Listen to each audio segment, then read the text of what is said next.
ILM peel using the pinch and peel technique. Here we will see this situation where there's a macular hole, and in this surgery we do a pars plana vitrectomy, create a PVD if it is not there already, and then we proceed on to peel the surface of the retina, that is the internal limiting membrane is peeled away in the macular area. Here we can see the retina has been stained using brilliant blue dye, and now we are proceeding to create a flap, and this technique is known as pinch and peel, where you simply go ahead, use a Greischeber ILM peel forceps, which is this, and we have other brands also, but this particular forceps is from Greischeber.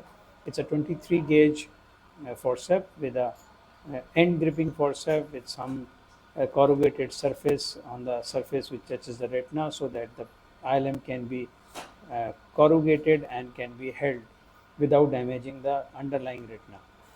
So once we have created a flap, we can simply proceed on to peel the surface. And this is a recite being used. So in the meanwhile, when you have corneal dryness, you simply replenish the surface with viscoelastic or irrigate it with using a balanced salt solution. Now, Resite has a problem that our Resite doesn't have the foot switch control for focusing, so the focus has to be controlled by the assistant. And in a situation where you have to peel the ILM, focusing is of very paramount importance. The problem arises that the assistant may not be so well experienced and the focus may not be coinciding with the surgeon's focus. So, in this scenario, after struggling a little bit using the Resite high power or high magnification lens, we have simply switched to the Lander's lens. And this is the point where we are struggling to have a view so that we can grab the ILM without causing any further damage to the retina. Usually, the usually the Resite will provide you an inverted view, and because this is placed in the path of the surgeon, the camera will grab the inverted view. So we'll see that it appears to be the right eye of the patient, but actually this is the left eye. So after getting frustrated with the Resite high magnification lens, which had those problems which I have just mentioned, we switch on to the Lander's lens. The Lander's lens is better in this respect that it provides you an undistorted view, which is well controlled by using your finger to center the lens or to move it to one side so that you get little decentered view. Apart from that, the best part is that the focus is appropriately controlled by the foot switch of the surgeon microscope, so that you don't have to rely on the assistant for focusing. But as you can see, this staining is not very good, and you have sort of patchy staining. And I would like if viewers are aware that why this patchy staining has occurred and what can be the solution. Well, in the situation which was there, I decided to try for creating a flap and then propagating a macular excess. But then after a while, when I could see that the ILM is also very friable, so we'll take some action. Now, the one of the utility of this dye which I have seen is that it not only stains the ILM, but it also makes the ILM little more tenacious. By the word tenacious, I mean that it is more elastic, that when you start pulling it doesn't uh, tear away in pieces. It's like, as we can see, it's so friable. You are unable to create a good flap or a large flap. The traction or the adhesion between the retina and the ILM is so strong that the ILM gets torn in pieces. On the other hand, if you could have an ILM which would have been little more strong, then the peel would have resulted into larger chunks of IOL being removed. And this is one property which I think is provided by this dye. It makes the ILM little more rigid and little more resistant to tear, and this causes formation of larger flaps and less regrabbing of the flap, so that the uh, ILM peel becomes easier and safer. And we'll see in a while when we switch again by restaining this surface. In the meanwhile, we are attempting to peel the ILM, and after getting some frustration, I decide to do fluid air exchange and then restain this retina. And for this staining, I usually do a fluid air exchange, fill the eye with air so that the dye with whatever concentration which we are using is accumulated at the posterior pole. Now this is after restaining it once again, and we will see the difference it will cause in the peelability of the ILM. And you can appreciate that now the retina is easily separable from ILM, and we can have a larger flap.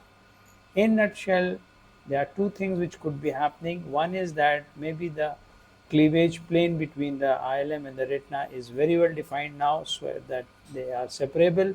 And second thing which might have happened is a change in the property of the ILM, that it has become resistant to tear, so that once we pull it, it rather separates from the retinal surface rather than getting torn. Well, that can be another topic to study, but this is what I personally have felt, that this is the change which is brought into the ILM by the use of this dye. So I prefer, when I fail to peel it properly, I usually resort to restaining the surface so that the peel becomes easier. There's not much to describe in a way, but the only fact remains that you simply re-grab the ILM using the edge created, and very patiently you tear this ILM at the posterior pole from arcade to arcade. So that is the area which is covered by the two subsidiary or secondary branches of the retinal circulation. And then this area, once denuded of the ILM, should be behaving properly. With help of gas tamponade, we should be able to close this hole. This is the whole principle of this ILM peel surgery for macular hole. So we'll just watch how this proceeds.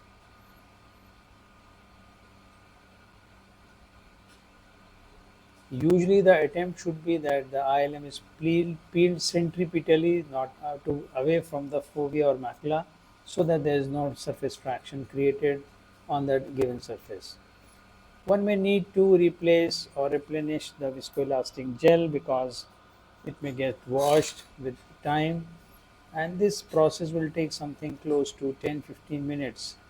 It's a very delicate job which requires lot of experience, lot of patience, and a good view, which I think Landers can provide you with an uncompromised view, which is so very important.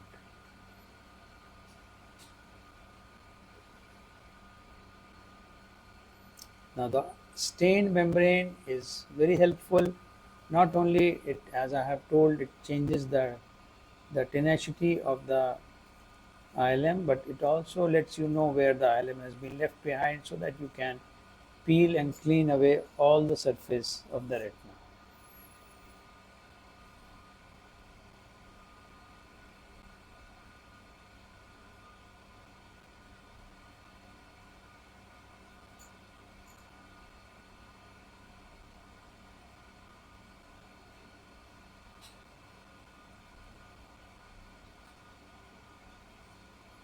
The forceps, there we have so many options, but I have personally found these forceps to be of great value because they have a very precise and reproducible design.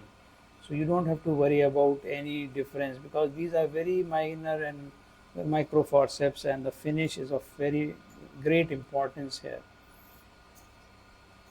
Replacing the lander's lens so that the view is not compromised, and now taking out the last portion of the ILM, which will include the most of the ILM which is surrounding the fovea or the macular hole, and this should finish off the peel of the ILM. So because the ILM is tightly adhered to the underlying surface, and this is rather in contrast to the anterior lens capsule, which is very loosely adhered to the peripheral cortex, so that it can be peeled easily. Most of us would like to use a forceps to have this flap created, and this also can be used as a clue how to proceed for pinch and peel kind of ILM peel, which is now a preferred technique because you don't have to change instrument, which we usually need to do when we are doing flex Venice loop or a Tano to create a flap. Here the forceps itself can be used to create the flap as we had created when we started this surgery.